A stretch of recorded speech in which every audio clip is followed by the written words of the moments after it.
Halo teman-teman, ketemu lagi di channel Rumah Elvan. Terima kasih sudah mampir di channel saya.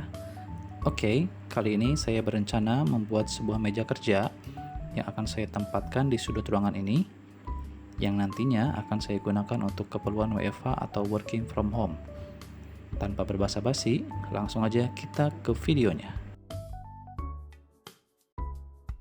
Ya, di sini saya akan menggunakan bahan dari plywood dengan ketebalan 15 mili atau 1,5 cm sebanyak 2 lembar. Di sini saya berencana membuat meja dengan ukuran lebar 65 cm dan panjang 180 cm. Karena lebar dari plywood adalah 244 cm kali 122 cm, oleh karena itu saya memerlukan 2 lembar plywood yang nantinya akan saya gabung atau tempel menjadi satu sehingga mendapatkan ketebalan di 3 cm. Teman-teman bisa menggunakan bahan lainnya juga selain plywood, seperti blockboard atau block min.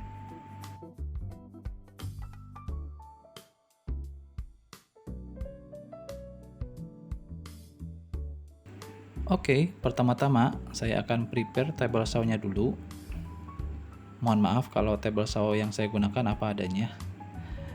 Dan kalau teman-teman perhatikan, penopang kaki mejanya ada yang patah juga karena belum sempat saya perbaiki. Namun tidak akan menghalangi bapak-bapak kaya saya ini untuk berkreasi dengan hobinya. Oh iya, mungkin teman-teman ada yang bertanya juga mesin apa yang saya gunakan di table saw saya ini. Di sini saya menggunakan circular saw dari merek Bosch yang saya tempel di meja. Di sini saya juga memiliki meja kecil tambahan untuk menahan plywood yang akan kita potong nanti, sehingga tidak langsung jatuh ke lantai setelah kita selesai memotongnya.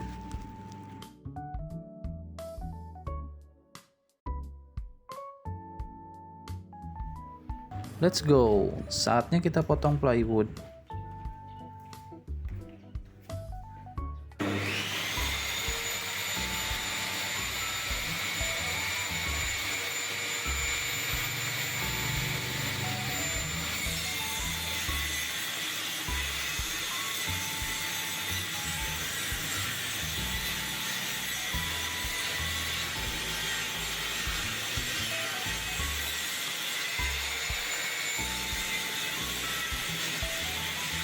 Setelah semua bahan sudah kita potong, selanjutnya kita akan coba gabungkan kedua plywood tadi menjadi satu, agar didapat ketebalan akhir di 3 cm.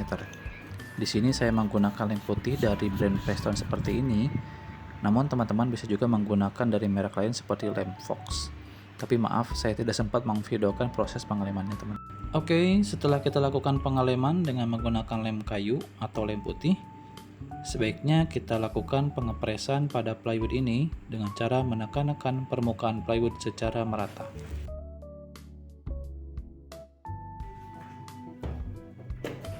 Selanjutnya, setelah dilakukan pengeleman, saya lakukan proses penyekrupan dengan tujuan supaya hasil pengeleman tadi menjadi lebih kuat. Di sini saya menggunakan skrup gypsum teman-teman, karena kebetulan itu yang saya miliki. Namun yang perlu diperhatikan di sini adalah posisi skrup yang akan kita pasang di plywood ini. Usahakan nantinya tidak akan mengganggu pada saat kita akan memasang aksesoris meja, seperti contoh kaki meja ataupun bracket-bracket untuk kabel manajemen nantinya. Jumlah skrup yang saya pasang di sini lumayan banyak. Saya pasang dengan jarak antar skrup sekitar 20 cm. Dan jangan khawatir, secara estetika nanti skrup ini akan tertutup oleh HPL yang akan kita gunakan sebagai finishing akhir.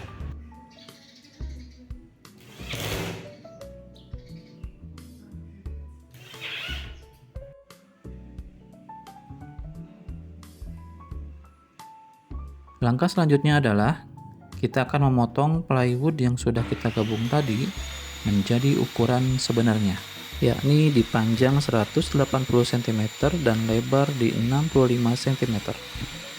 Itu mengapa sebelum saya gabung tadi ukurannya saya lebihkan sekitar 3-5 cm dengan tujuan supaya bisa kita potong ulang agar finishing hasil penggabungan plywood kita rapi di setiap sisinya.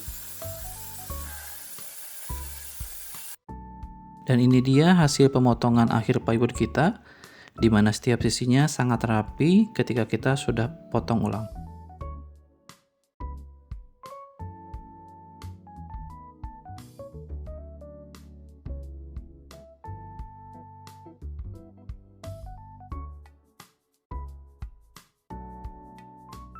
Langkah selanjutnya adalah kita akan prepare HPL yang diperlukan untuk meja kita ini, di mana kita akan memotongnya terlebih dahulu, sesuai dengan ukuran meja yang akan kita buat.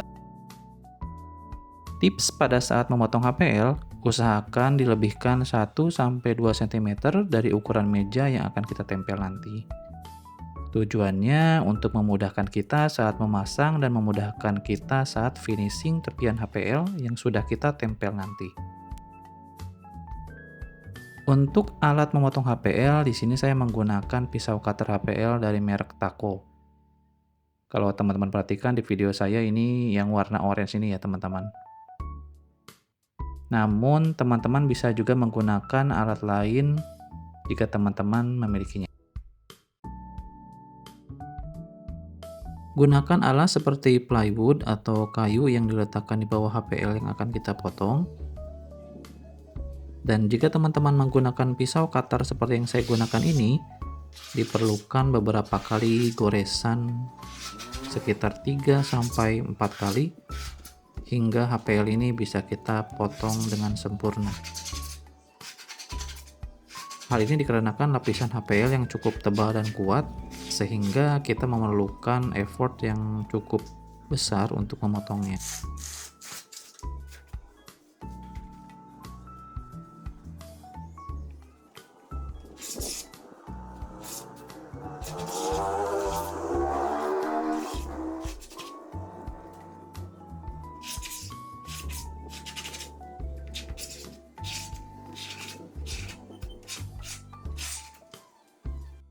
Oke, saatnya menempel HPL yang sudah kita potong tadi ke plywood.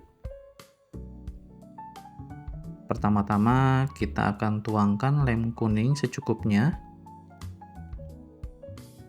Lalu nanti kita akan ratakan semua lem tersebut secara merata.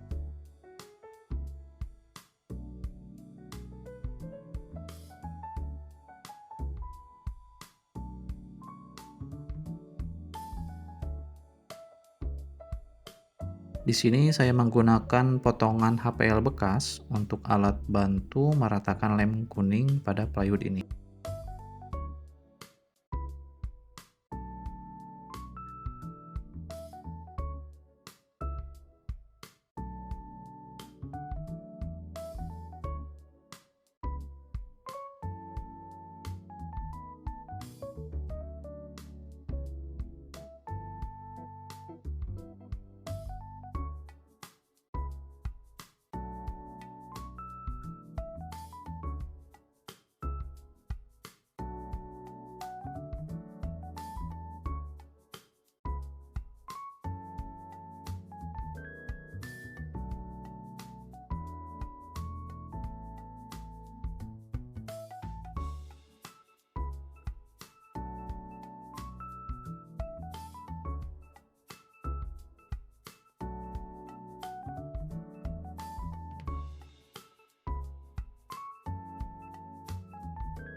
Lanjut kita tempelkan lem kuning pada bagian HPL secara merata. Dan nanti jika sudah kita tempelkan semua lem kuning pada bagian plywood dan HPL ini, kita akan tunggu sekitar 3-5 menit sebelum kita gabungkan kedua bagian ini.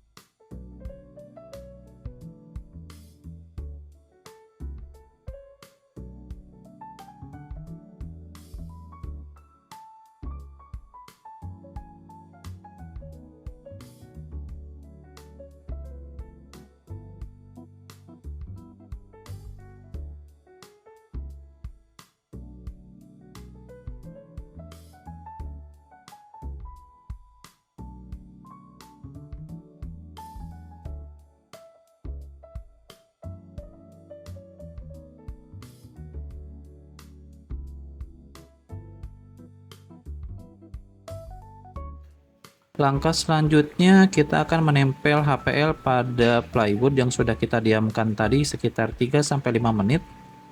Di sini teman-teman lihat saya menggunakan alat bantu berupa potongan plywood yang panjang dan kecil ini. Tujuannya yaitu untuk membantu pada saat proses pemasangan HPL supaya tidak langsung menempel pada plywood.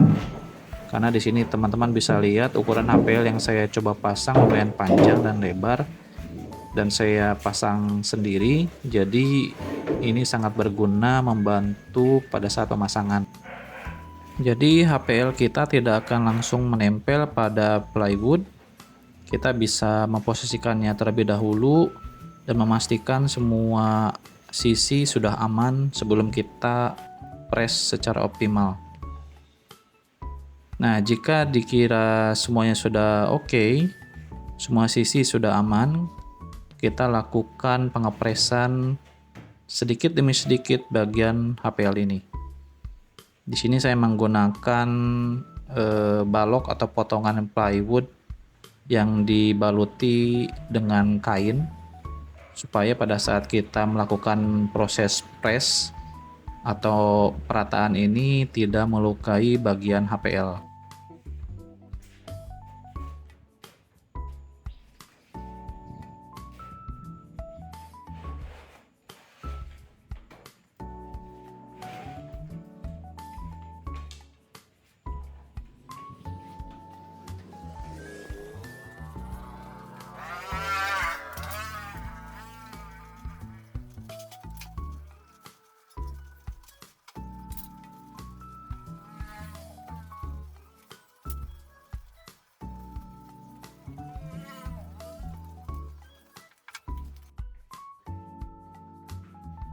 Setelah semua HPL terpasang pada plywood, saatnya proses merapihkan semua tepian HPL ini.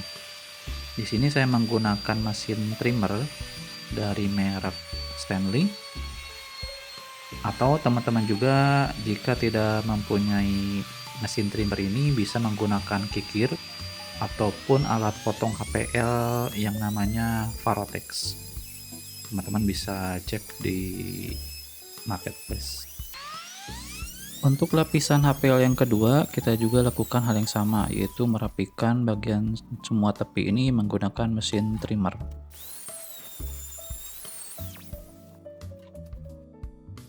Oke, kita lanjut ke proses edging. Di sini saya menggunakan edging ukuran 4,2 cm dari merek Taco, warna hitam glossy seperti ini. Untuk harga, teman-teman bisa dapatkan di harga 7.000 per meter. Teman-teman bisa pesan di marketplace. Untuk proses pemasangan edging PVC ini sama seperti kita melakukan pemasangan HPL, di mana kita akan melakukan pengeleman pada bagian plywood, bagian tepi ini, dan juga pada bagian edging PVC menggunakan lem kuning. Dan seperti biasa kita akan tunggu sekitar 3-5 menit. Setelah itu akan kita langsung tempelkan edging PVC ini pada bagian tepi plywood.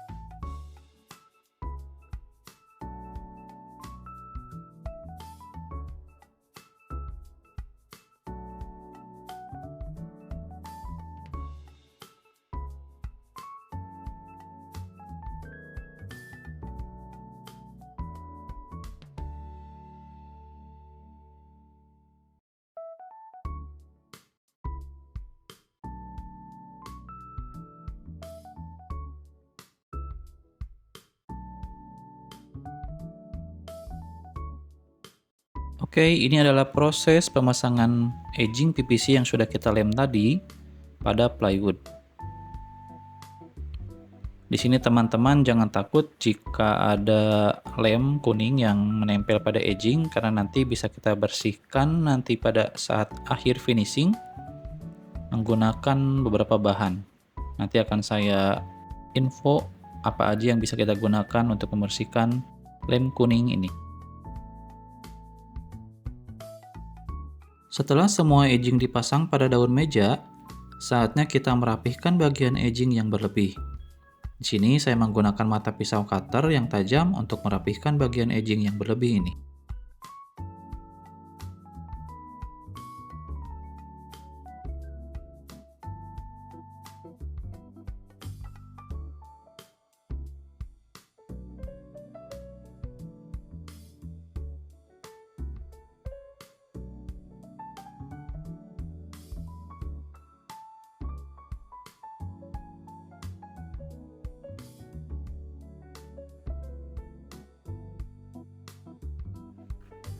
Selanjutnya kita rapihkan bagian edging yang sudah kita potong tadi dengan alat edging trimmer.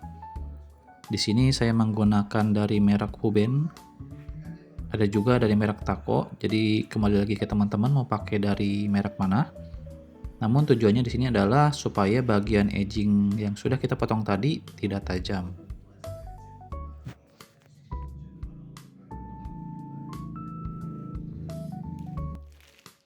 Oke, bagian daun meja sudah selesai, saatnya kita pasang kaki mejanya.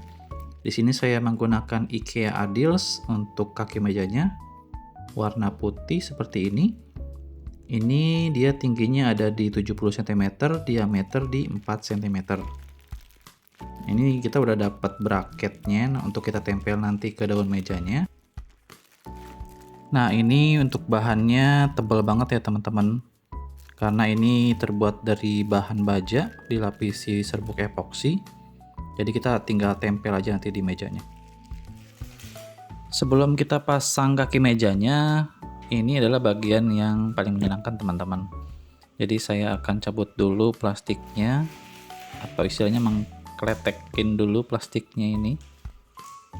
Ini mungkin bagian yang satisfying ya istilahnya ya.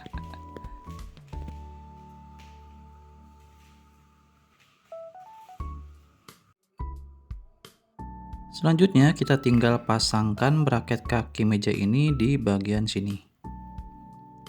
Lalu kita akan bor terlebih dahulu, baru kita akan pasangkan skrup yang sudah tersedia, yang sudah disediakan oleh IKEA di sini.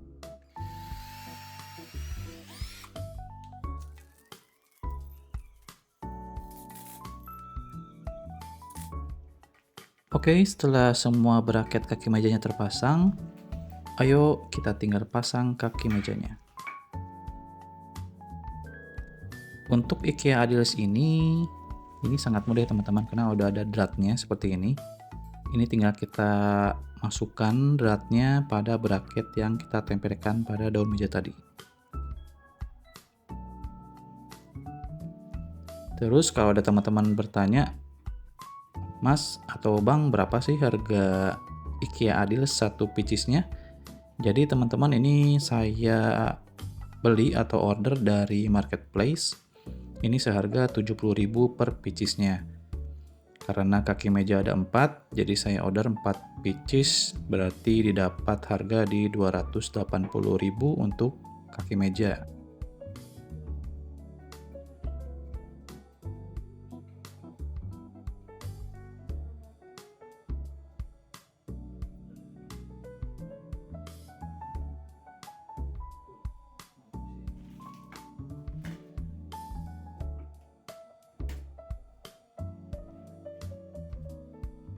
Sebagai informasi, kaki meja dari merek IKEA Adils ini bisa di-adjust ya teman-teman.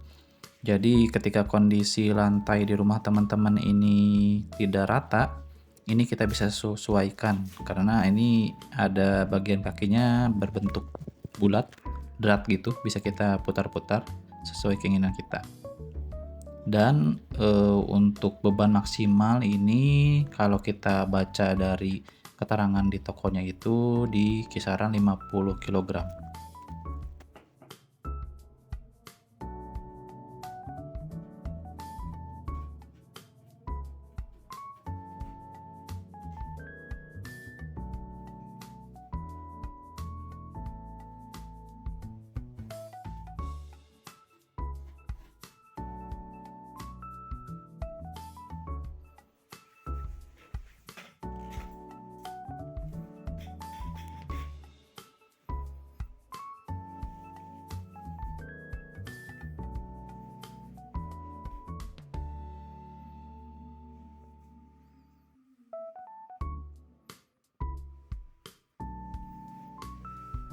Nah, ini yang saya bilang tadi teman-teman, jadi kakinya bisa kita adjust naik turun dengan memutar bagian yang warna hitam ini.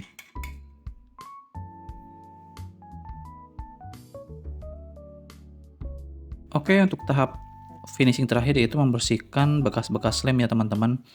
Teman-teman bisa menggunakan minyak kayu putih ataupun minyak telon ataupun thinner, ataupun seperti saya ini menggunakan aseton atau pembersih cat kuku ya teman-teman, supaya bersih semua. Oke, dan ini dia hasilnya. Jangan lupa di like and subscribe ya teman-teman. See you di next video. Goodbye. Assalamualaikum warahmatullahi wabarakatuh.